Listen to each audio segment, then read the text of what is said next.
오늘 로마서 강의 31번째 시간으로 로마서 6장 3절부터 4절의 말씀을 그리스도와의 연합이라는 제목으로 증거하겠습니다.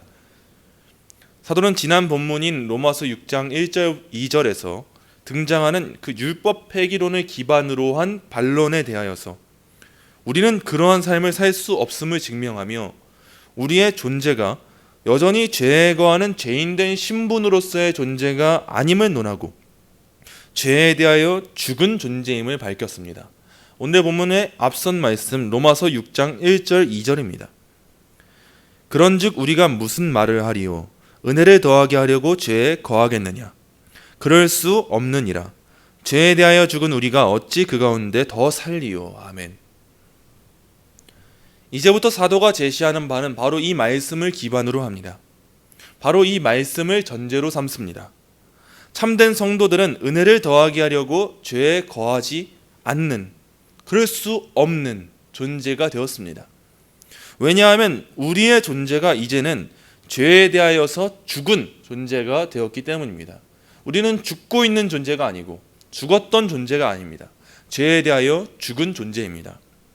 그리고 오늘의 본문부터 사도는 그렇다면 우리가 어떻게 죄에 대하여 죽은 것인지를 그리스도와의 연합 교리를 통하여서 밝혀줍니다. 먼저 오늘의 본문 3절입니다. 오늘의 본문 3절 제가 읽겠습니다. 무릇 그리스도 예수와 합하여 세례를 받은 우리는 그의 죽으심과 합하여 세례를 받은 줄을 알지 못하느냐. 아멘. 사도는 본문에서 그리스도 예수와 합하여 세례를 받은 우리라고 우리의 존재됨을 서술합니다. 사도는 우리가 죄 가운데 더 살 수 없는 이유에 대하여서 우리가 그리스도와 연합했기 때문이라고 말하는데 그 연합의 방식으로 무엇이 위치하고 있습니까? 바로 세례입니다. 연합의 방식으로서의 세례를 해석하는 이 부분에서 많은 학자들과 주석가들 사이에선 해석이 나뉘곤 하는데 그것은 사도가 여기에서 말하고 있는 세례가 의식으로서의 그 형식으로서의 물 세례, 그 세례냐 아니면 성령 세례, 즉 영적인 의미로서의 세례냐에 대한 문제입니다. 우리가 이 말씀을 표면적으로만 이해해서 의식으로서의 세례를 받은 모든 사람들은 그리스도와 연합되었구나 라는 식으로 이 말씀을 이해하게 된다면 그것은 로마 카톨릭에서 영세받을 때에 주님의 구속의 효력이 영세받는 자들에게 주입된다 라고 여기는 그 은혜의 주입과 관련된 그 방편으로서의 세례로 이 말씀을 잘못 이해하게 될 것입니다. 그러나 세례는 결코 성도로 하여금 자기 자신의 자질로 또 자기 자신의 공로를 성취하게 하는 그러한 은혜의 주입의 방편이 결코 아닙니다. 세례는 우리 자신의 본질 안에, 본성 안에 무언가를 주입하는 그러한 방편이 아니라는 것입니다.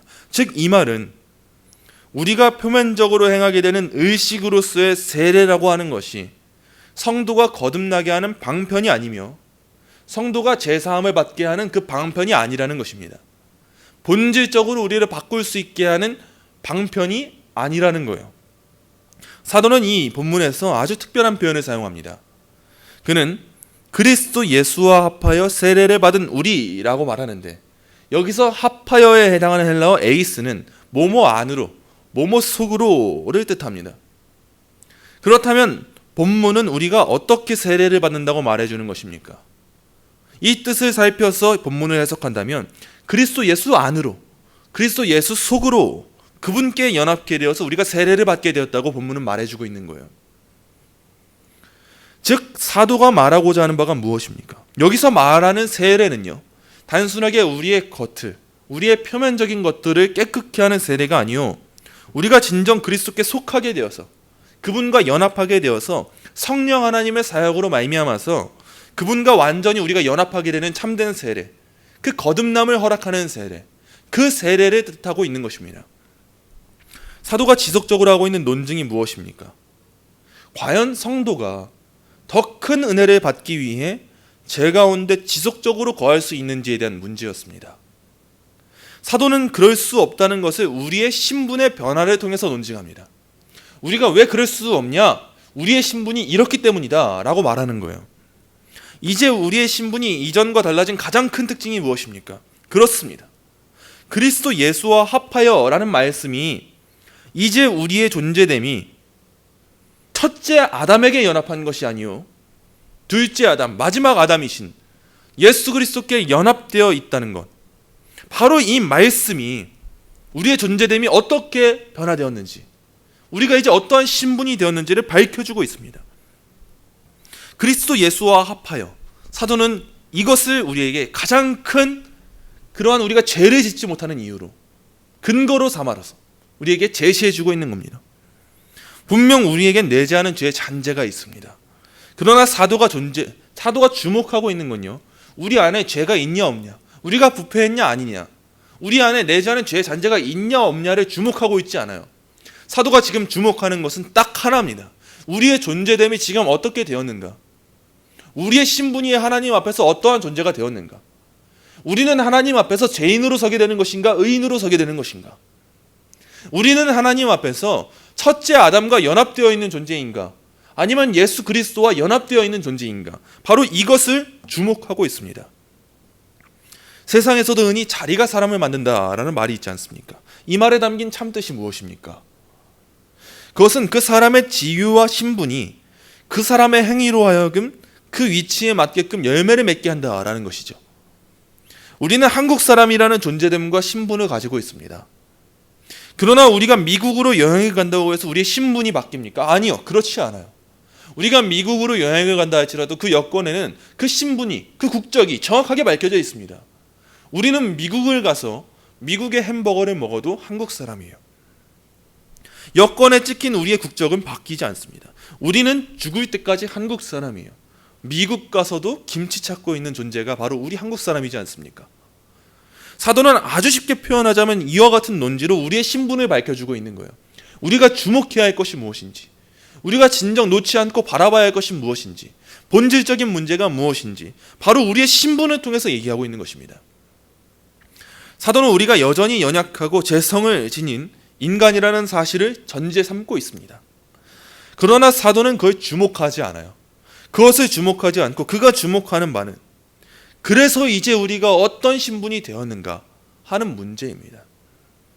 우리가 진정 그리스도 예수와 합하여 세례를 받은 존재라면 이제 우리가 맺어나는 그 삶의 열매들 가운데 죄에 대하여 죽은 우리가 어찌 그 가운데 더 살리요? 라는 그 교훈, 우리가 늘 상기시켜야 할 그 교훈이 무엇인지를 사도는 밝혀주고 있는 것입니다. 사도는 이어서 서술합니다. 우리는 그의 죽으심과 합하여 세례를 받은 줄을 알지 못하느냐. 이 또한 앞선 해석과 동일하게 합하여라는 말에 주목해보면 우리는 그의 죽으심 속으로 세례를 받은 줄을 알지 못하느냐, 우리는 그의 죽으심 안으로 세례를 받은 줄을 알지 못하느냐라고 해석할 수 있습니다. 박윤선 박사님은 이 구절을 주의하면서 다음과 같이 해설하셨습니다. 죽으심과 합하여란 말은 죽으심 속으로 란 것이다. 죽으심 속에 세례받음은 무엇을 의미하는가? 이것은 믿는 우리가 예수님의 죽으신 공로를 누림에 참여한다는 것이고, 예수님께서 우리 신자들의 죄로 인하여 죽으셨으니만큼 죄와 우리와의 관계도 죽은 것처럼 결국은 단절야 된다는 뜻이다. 사도는 그리스도의 죽으심이 결코 우리와 무관하지 않다는 것을 알지 못하냐고.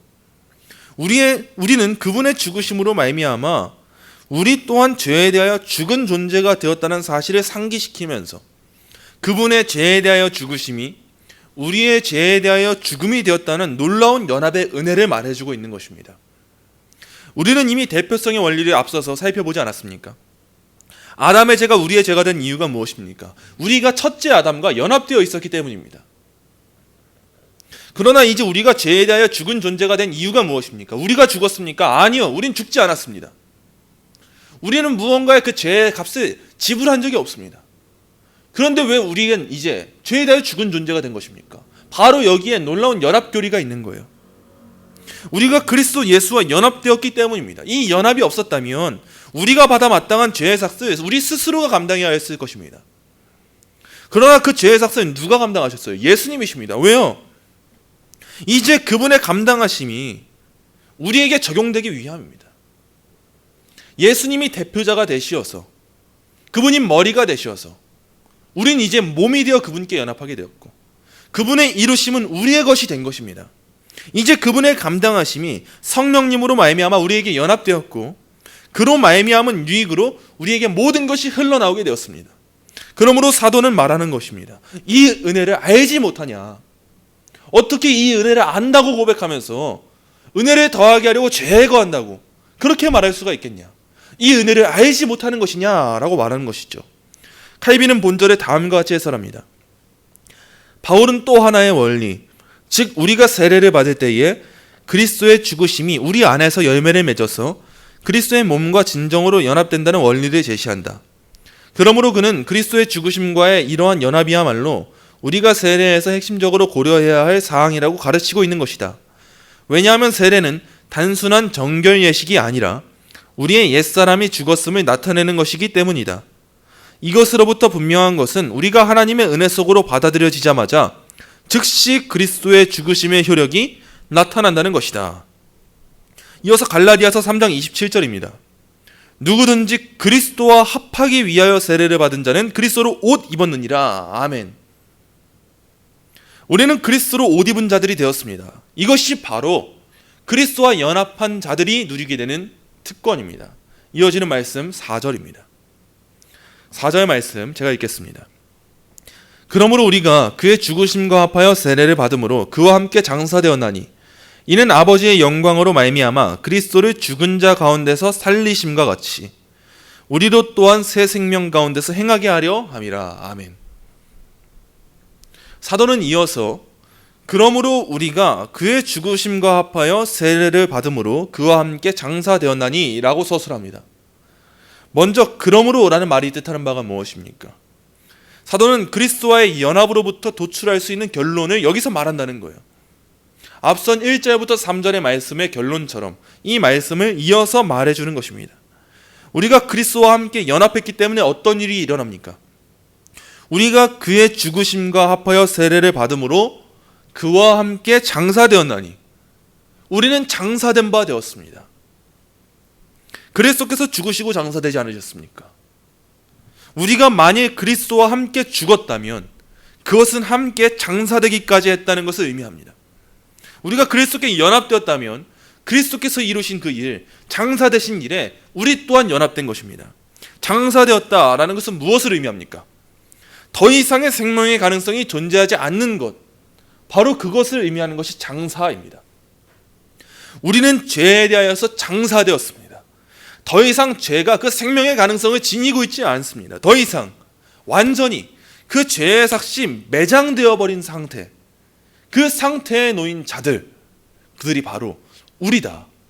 그들이 바로 성도다. 우리가 그리스도께 연합되었다는 것은 우리는 그와 함께 장사되었다는 것이다. 그런데 감히 우리가 어찌 은혜를 더하게 한다고 죄에 거하겠냐? 사도는 바로 이것을 말해주고 있는 것입니다. 갈라디아서 2장 20절입니다. 내가 그리스도와 함께 십자가에 못 박혔나니 그런즉 이제는 내가 사는 것이 아니요 오직 내 안에 그리스도께서 사시는 것이라. 이제 내가 육체 가운데 사는 것은 나를 사랑하사 나를 위하여 자기 자신을 버리신 하나님의 아들을 믿는 믿음 안에서 사는 것이라. 골로새서 2장 20절입니다. 너희가 세상의 초등학문에서 그리스도와 함께 죽었거든 어찌하여 세상에 사는 것과 같이 규례에 순종하느냐. 아멘. 여러분, 이처럼 우리는 그리스도와 함께 장사된 존재입니다. 우린 이와 같은 장사를 말하면 마치 우리의 삶이 무기력하고 절망과 비참함과 무능력에 처하는 것처럼 그렇게 이해할 때가 있습니다.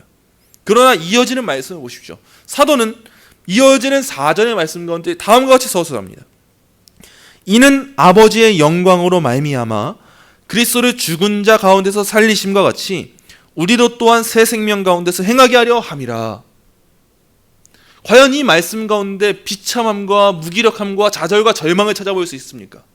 그렇지 않아요. 우리가 장사된 것이 장사된 것으로 끝나지 않습니다. 우리가 그리스도와 연합되어서 함께 죽고 매장된 이유가 무엇입니까?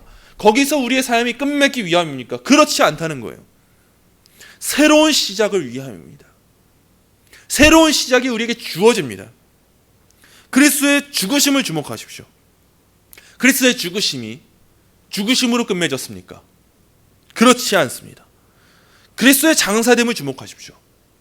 그리스도의 장사됨이 그 장사됨으로 끝맺었습니까? 그렇지 않습니다. 그리스도께서 왜 죽으셨습니까? 죽음에서 끝맺지 않으시고 부활하시기 위함이었습니다. 우리가 그리스도께 연합된 것도 그렇습니다. 칼빈은 본절을 주의하며 다음과 같이 해설합니다. 그가 그리스도의 죽으심과의 연합으로부터 그리스도의 살아나심에 참여로 이행해가는 것은 합당하다. 왜냐하면 이 둘은 분리될 수 없는 끈으로 서로 연결되어 있어서 그리스도의 죽으심으로 말미암아 우리의 옛사람이 멸해지고 그리스도의 살아나심으로 인하여 우리가 의를 회복하여 새로운 피조물이 되기 때문이다. 분명히 하나님께서는 우리를 살리시기 위하여 그리스도를 우리에게 주셨는데 만일 우리가 더 나은 생명으로 다시 살리심을 받지 않는 것이라면 그리스도와 함께 죽을 이유가 어디 있겠는가? 따라서 그리스도께서 우리 안에 존재하는 죽을 수밖에 없는 것을 죽이시는 이유는 우리를 다시 진정으로 살리시기 위한 것일 수밖에 없다. 그리스도의 죽으심은 우리가 받아 마땅한 사망을 죽이시는 죽음이었고 그분의 부활하심은 우리로 하여금 새로운 피조물이 되게 하셨습니다. 이제 우리는 그 그리스도와 연합되었습니다. 그러므로 그리스도와 함께 죽고 그리스도와 함께 살아난 존재가 되어 새로운 생명으로 살아가는 존재가 된 것입니다. 이 모든 일이 본문 4절에 기록된 바와 같이 아버지의 영광으로 말미암습니다. 즉 하나님의 권능으로 말미암습니다. 이와 같은 아버지의 영광은 우리로 하여금 새 생명 가운데 행하게 하려 하시는 하나님의 권능이에요. 바로 이 새 생명 가운데 행하게 된다는 것이 무엇인지에 대하여서 청교도 주석가 매튜 풀은 새로운 원리들에 의해 자극되고 새로운 목표들을 추구하며 거룩의 새로운 열매를 맺는 새 생명을 살게 되는 것이라고 본절을 주의했습니다. 새 생명을 살게 하시기 위해서 그 거룩의 열매들을 맺게 하시기 위하여서 하나님의 권능이 우리로 하여금 그리스도와 연합되게 하셨다는 것입니다. 하나님께서 우리를 그리스도와 연합되게 하시고 그의 죽으심과 부활하심에 동참하게 하심은 이제 우리로 하여금 그 연합으로 말미암아 그 존재됨의 변화로 말미암아 첫째 아담에게 속하지 아니하고 예수 그리스도께 속함으로 말미암아 거룩의 새로운 열매를 맺게 하시는 하나님의 놀라운 권능이다라는 거예요. 그러므로 이제 우리가 이제 우리 중 그 누가 은혜를 더하게 하려고 죄에 더 거하겠다 말할 수 있겠습니까? 또한 우리 중 그 누가 나는 구원받았으니 이제 아무것도 행하지 않아도 괜찮습니다 라고 말할 수가 있겠습니까? 어찌 우리에게 그런 삶이 주어질 수 있겠냐는 말입니다. 하나님의 구원은, 하나님의 일하심의 방식, 그 그리스도와의 연합은 결코 우리를 그러한 방자한 삶으로 인도하지 않습니다. 말씀을 맺습니다. 사랑하는 성도 여러분, 사도는 앞선 1, 2절의 말씀의 뒤를 이어서 거듭난 성도가 죄 안에 거하지 못하는 그 분명한 이유를 오늘의 본문을 통해서 제시했습니다. 이를 통해서 보게 되는 바 우리는 옛사람의 죽음과 새 사람의 거듭난 생명을 균형 있게 바라볼 수 있어야 합니다. 먼저 우리는 은혜를 더하게 하려고 죄에 거하겠다는 율법 폐기론자들과 같은 악한 생각에서 벗어나야 합니다. 우리의 본성은 그것을 추구한다 할지라도 우리는 그것을 따라서는 안 됩니다. 그 이유는 우리는 더 이상 그런 삶을 살아갈 수 없는 그의 죽으심과 합하여 그와 함께 장사된 자들이 되었기 때문입니다. 또한 이와 같이 그리스도와 연합된 자들은 새 생명 가운데 행하게 하려 하시는 그 하나님의 권능으로 살아가기 때문입니다. 이제 우리는 새 생명 가운데 행하는 그 삶을 살아가게 될 것입니다. 우리는 분명 거룩한 열매를 맺어 나갈 것입니다. 그러나 그 삶을 살아가는 과정 가운데 우리의 신앙이 경건주의와 율법주의에 빠지지 않도록 주의하십시오. 언제나 주의하십시오. 우리는 우리가 맺게 되는 그 열매를 바라보며 마치 우리의 공로인 것처럼 여기려 하는 그러한 습성을 지니고 있는 자들입니다. 그러므로 우리는 분명 새 생명을 행하게 되겠지만 그 가운데 그것이 마치 우리의 공로인 것처럼 여기려 하는 그러한 자세는 가지지 않을 수 있도록 주의해야 합니다. 우린 분명 새 생명 가운데 행하는 삶을 살아갈 것이지만 우리가 그것을 행하기 때문에 새 생명 얻은 자 된 것은 아님을 기억해야 합니다. 우리가 눈으로 보게 된 의식으로서의 세례를 받게 되었기 때문에 그리스도와 연합하게 된 것이 아닌 것처럼, 칭의를 통해 열매로서의 성화를 낳게 되는 삶을 살아가지만 그 성화로 말미암아 칭의받는 식의 신앙은 지니지 않을 수 있도록 언제나 주의하고 또 주의하는 저와 여러분이 되시길 소망합니다. 그리고 우리가 오늘의 말씀을 통해 보게 된 그리스도와의 연합 교리를 보게 될 때에 단순히 이를 통해서 우리가 받게 된 구원에만 심취하는 그 신앙을 지니지 않을 수 있도록 주의하십시오. 우리는 참 성경을 보면서 그래, 내가 이렇게 구원받았지, 난 이렇게 구원받았어, 이런 식으로 구원에만 초점을 두고 우리의 신앙을 몰두하는 그런 경향이 있습니다. 우리는 분명 구원받았습니다. 또한 우린 분명 그리스도와 연합되었습니다. 또한 성경은 이를 분명히 말해주고 있습니다. 이를 통해 루터파는 우리가 받게 된 구원에만 초점을 두고 이 성경을 읽어나갑니다. 그러나 우리, 이 장로교도들, 우리 개혁주의 신학을 믿고 따르는 자들, 성경의 가르침을 성경되게 하는 자들, 우리는 그것에만 초점을 두고 거기서만 머무르는 신앙을 지녀서는 안 됩니다. 우리는 인간의 구원을 통해서도 그리스도와 연합하게 하신 하나님의 일하심의 방식을 통해서도 딱 하나의 목적지를 두고 그것으로 향해야 합니다. 그것은 바로 오늘의 본문 4절에 기록된 바와 같이 아버지의 영광입니다. 로마서 11장 36절입니다. 이는 만물이 주에게서 나오고 주로 말미암고 주에게로 돌아갑니다. 그에게 영광이 세세히 있을지어다. 아멘. 우리의 신앙의 중심이 바로 이 말씀과 같이 아버지의 영광이 되어야 합니다. 우리가 살아가는 인생의 목적이 무엇입니까? 우린 영원토록 그를 즐거워하고 그를 영화롭게 하는 그 삶을 살아가기 위함이에요. 우리가 주목할 것은 단지 나 구원받았다, 나 이러한 자다, 나 이러한 하나님의 자녀다, 여기서만 만족하는 것이 아니고 그 모든 일을 통틀어서 아버지의 영광을 고백할 수 있어야 합니다. 그러므로 언제나 어디서나 아버지의 영광을 주목하십시오. 그리스도와 연합하게 하신 하나님의 일하심이 있습니다. 그것이 우리로 하여금 장사된 바 되게 하였습니다. 이제 우린 죄에 대해 분명 죽은 존재가 되었습니다. 우린 이에 감사하고 이를 통하여서 아버지의 영광을 주목해야 합니다. 아버지의 영광으로 말미암아 새 생명 가운데서 행하게 되는, 참되고 바르게 행하게 되는, 참되고 바르게 그 아버지의 영광으로 다시금 나아가는 저와 여러분이 되시기를 간절히 소망합니다.